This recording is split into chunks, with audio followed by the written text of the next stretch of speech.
So, I made a Steam game. Like, a real one. It's called Spherebuddie 64, and somehow, despite me having no prior experience, no programming skills, and basically fumbling my way through it, it already has over 1,000 wishlists. Yeah, I know, wild. In this video, I'm gonna walk you through how I went from clueless gamer to clueless developer who somehow pulled it off. So, grab some popcorn, your favorite drink, and let's hang out for a bit. This is gonna be a chill ride, guys. Alright, let's rewind the tape, because this journey starts way back in the pixelated era. As a kid, I was glued to games. Flash games on sketchy sites, Newgrounds masterpieces, even those silly browser games that would max out your PC fan. Probably gave my family computer 3 different viruses. But hey, worth it. And then came the Nintendo 64, Mario 64, Banjo-Kazooie, Donkey Kong 64, the chunky polygons, the weird textures, the pure magic. I was hooked. I always thought, man, one day I want to make something like this. Of course, back then, I couldn't even figure out how to open Paint properly, so yeah, dream delayed. But that dream never really left. It just went to sleep for a while. Fast forward a bunch of years later, I discovered games like Super Kiwi 64 and Tori 3D. They weren't mass and AAA production. They were just small, fun, nostalgic platformers. And that's when the light bulb hit me. Wait a second, I don't need to make the next Mario 64. I can just make a small game that captures that same vibe, something bite-sized but fun. Of course, there was one massive problem. I had absolutely no idea how to make a game. So the first step, pick an engine. And let's be real, I don't know how to code at all. But Unreal Engine had this magical thing called blueprints. It's like visual coding. You drag blocks, connect lines, and it looks like you're wiring up a secret government project. For me, perfect. Because if I see curly brackets in code, I immediately uninstall the software. So, Unreal it was. And it worked most of the time. The rest of the time, my character just decided to fall through the floor and straight into the void. But Unreal was just one piece of the puzzle.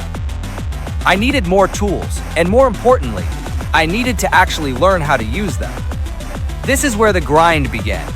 I spent months watching YouTube tutorials, Unreal Basics, Blender Modeling, Krita Art.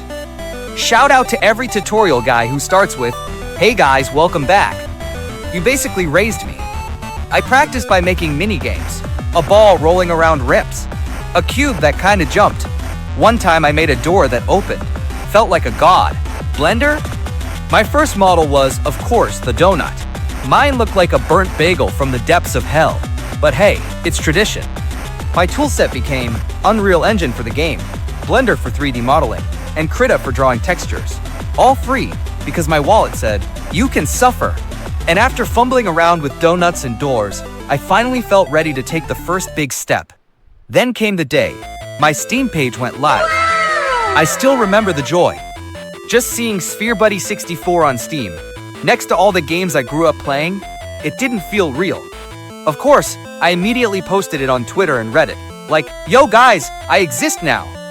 Even if barely anyone saw it, that was one of the happiest moments for me. But just being on Steam doesn't mean your game is actually good. My first version was rough.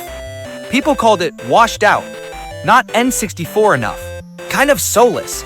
And honestly, they were right. So I had to take a step back, analyze my game and others like it, and then completely revamp everything. Visuals, level design, UI, even sound. Painful, but necessary. One time I did that, things started to actually feel like a game instead of a sad tech demo. The revamp made all the difference. Suddenly, Spherebuddie 64 actually looked and felt nostalgic. Chunkier visuals, brighter colors, snappier controls. It went from meh to yo, this can actually be fun. That's when I knew, okay, maybe I really do have something here. But of course, even the best game won't get anywhere if nobody knows about it. I had zero marketing budget, so my strategy was spam Twitter, X, and Reddit with GIFs and clips. Some posts flopped harder than my first Blender donut. Others actually blew up, and people started getting curious about the game. Slowly but surely, wish lists started stacking up. Not huge numbers, but every single one felt like a little victory. What? And then came something that gave me a huge push forward. In October 2024, I joined Steam Next Fest. That event gave me more eyes on the game than ever before. From that week alone, I got around 200 wishlists. For me, that was massive. It really felt like, okay, people are actually interested in this. And then, something even cooler happened. And then small YouTubers even covered the game, which honestly blew my mind. And then Nitro Rad himself mentioned he's got his eyes on it. Like, excuse me? That's surreal. Let's see where that goes, but just hearing that was a dream moment. At this point, I kinda looked around and realized, dude, I'm making this whole thing solo. Yep, I made this game completely solo. All the art, animations, coding, levels, UI, you name it. The only thing I didn't do was the music. That's all copyright-free tracks I grabbed online. Everything else? Just me, my PC, and way too many late nights. It was tough, but honestly, it's been one of the most rewarding experiences ever. So, where's the game now? And what's next? Right now, I'm focused on polishing everything. Updating levels, fixing UI, tweaking the visuals so it truly feels N64. My goal isn't to get rich. Of course, making some money would be nice, but that's not the point. What I really want is to make a bug-free, fun, one-hour game that just makes people smile and feel nostalgic again. That's the dream. And of course.